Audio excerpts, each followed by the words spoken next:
Welcome back to The Explainer. Today, we're diving into one of the most unsettling mysteries on the modern internet. Have you ever stumbled into a corner of the web that just felt completely devoid of human life, but somehow it was constantly active? Well, today, we're looking at a bizarre, heavily automated phenomenon that's absolutely flooding platforms with eerily specific, often highly disturbing content. We're going to follow the digital footprints to find out exactly why bots are automating these creepy videos, how their strange assembly lines operate, and who is actually pulling the strings behind the screen. Picture this. You fall down a late-night digital rabbit hole, and you stumble on this bizarre, oddly specific AI-generated answer to a seriously grim question about a beloved children's cartoon. You've got a cold, synthesized, robotic voice methodically explaining the supposed demise of Peppa Pig. It's answering a query that seems pulled right out of thin air, with no context and no real reason to even exist. It's weird, it's profoundly unsettling, and it immediately makes you wonder, why on earth is someone or something putting time and energy into making this? And here's where it gets kinda sad. The real human impact of these automated systems is fascinating, but also pretty concerning. Look at what one Reddit user pointed out. These comment sections are just packed with kids, Zoomers, and Gen Alphas, looking back and going, why did I watch so much of this when I was 7? This highlights a genuine issue that goes way beyond a weird internet oddity. We've got unsupervised kids clicking on strange algorithms and running into uncanny content that was never created by a human mind with their well-being in mind. To really wrap our heads around this, we have to look at the scale. We're not talking about one weird video hidden in a dark corner of the web, made by a passionate hobbyist in their bedroom. No way. This is a massive, industrialized operation. We are looking at over 20,000 videos uploaded to a single channel. The sheer volume is staggering. This isn't human. This is a machine. And that sheer volume, it makes human production literally impossible. When digital investigators looked closer at the timestamps, they found that over 10,000 of these videos were uploaded literally minutes apart. No human editing team, no matter how large or well-caffeinated, could possibly keep up that pace. It defies the physical limits of content creation. And that sets up our central mystery. We are dealing with a relentless upload schedule driven entirely by code. But who or what built this digital assembly line? Section 1. Automating the content farm. Let's break down the mechanical assembly line behind these digital ghosts and see exactly how they manufacture this content at such a staggering pace. First up, what exactly are we dealing with here? In the industry, this is called a content farm.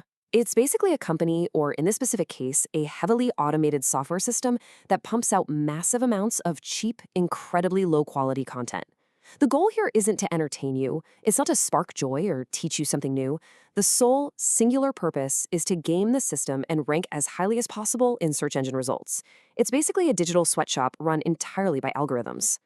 The whole operation really boils down to a simple 4-step pipeline. Step 1.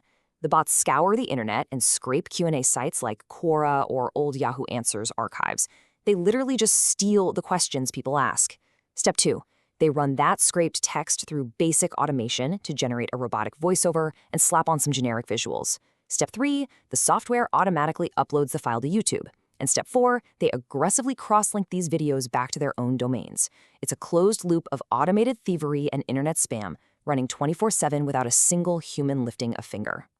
But let's be real, we shouldn't give this technology too much credit. As one digital forensics investigator pointed out on Reddit, there is no fancy artificial intelligence generating deep thoughts here. It's just scraped. The bots are literally mashing paragraphs together from entirely different websites, stripping away the original context, and having a cheap text-to-speech program read it out loud. It's basically Frankenstein's monster, but made entirely of internet forum posts. Moving on to Section 2, the illusion of authority. Let's examine the facade these bots wear to trick the algorithm and viewers into trusting them. Because our deep dive reveals this isn't just one rogue channel. It's a sprawling, interconnected network. You've got channels operating under names like TechWise, Language Foundation, and Ask About Home and Family, all connecting back to external web domains. Investigators found at least 8 identical channels in this network, all masquerading as distinct authoritative niches. The branding is different, sure, but the soulless, automated machinery humming underneath is exactly the same.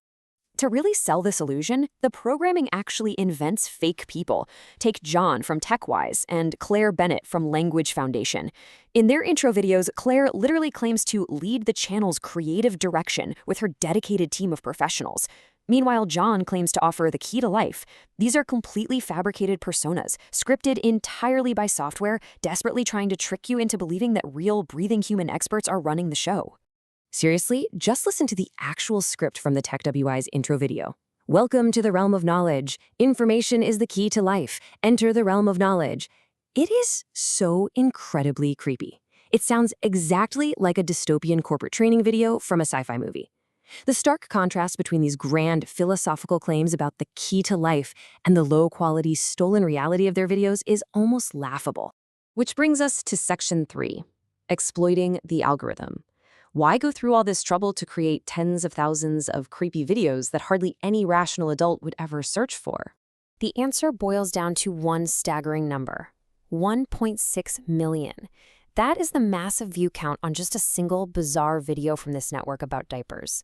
It proves beyond a shadow of a doubt that exploiting children's curiosity pays off. Kids using iPads unsupervised tend to click on bright, weird thumbnails, and they'll just watch for hours on end. The algorithm absolutely loves watch time, so these bots are essentially farming the idle curiosity of toddlers for metrics. But here's the real kicker. The YouTube channels aren't even their main product. The actual goal is search engine optimization, or SEO. The creators don't care at all if you subscribe to Ask About Home and Family. They are just using these thousands of videos to heavily cross-link back to their main external websites. It's essentially SEO padding, designed to trick Google's search index into pushing their websites higher up the search results page. The creepy YouTube videos? They're just the bait on the hook. All right, time for Section 4, unmasking the masterminds. We know how the bots operate, and we know why they do it. Now let's finally reveal the very real human entity pulling the strings. This is where the absurd contrast between the digital illusion and the real world gets really obvious. On one side, we have the bot facade, this vast, supposedly global network of English-speaking experts working in dedicated studios. But the reality? Business registries show it's a company called Mass Presence KFT, a Hungarian IT firm located in a small municipality called Újlenyel. That grand realm of knowledge is actually just a quiet data processing server sitting in Hungary. When you dig into the public business data for Mass Presence KFT, the mystery just dissolves into cold, hard infrastructure. Founded in May 2021, owned by Fenyvesi Martin, look at their official registered business activity. It's not video production. It's code 6310, data processing, hosting, and related services. There's no studio. It's just the exact bare-bones technical setup you'd need to run automated scrapers and host thousands of video files. And why do they do it? Well, it becomes incredibly obvious when you glance at their 2025 financials.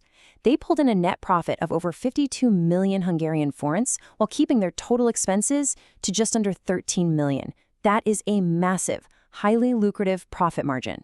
They're generating incredible returns because their overhead is practically zero. They don't pay writers, they don't pay actors, and they don't pay editors. They literally just pay the electric bill for the servers running their automated content farm.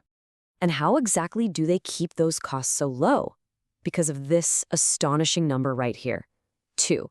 Yep, despite producing tens of thousands of videos, managing at least 8 different brand channels, and allegedly building this global studio, public records show Mass Presence KFT officially employs exactly 2 people.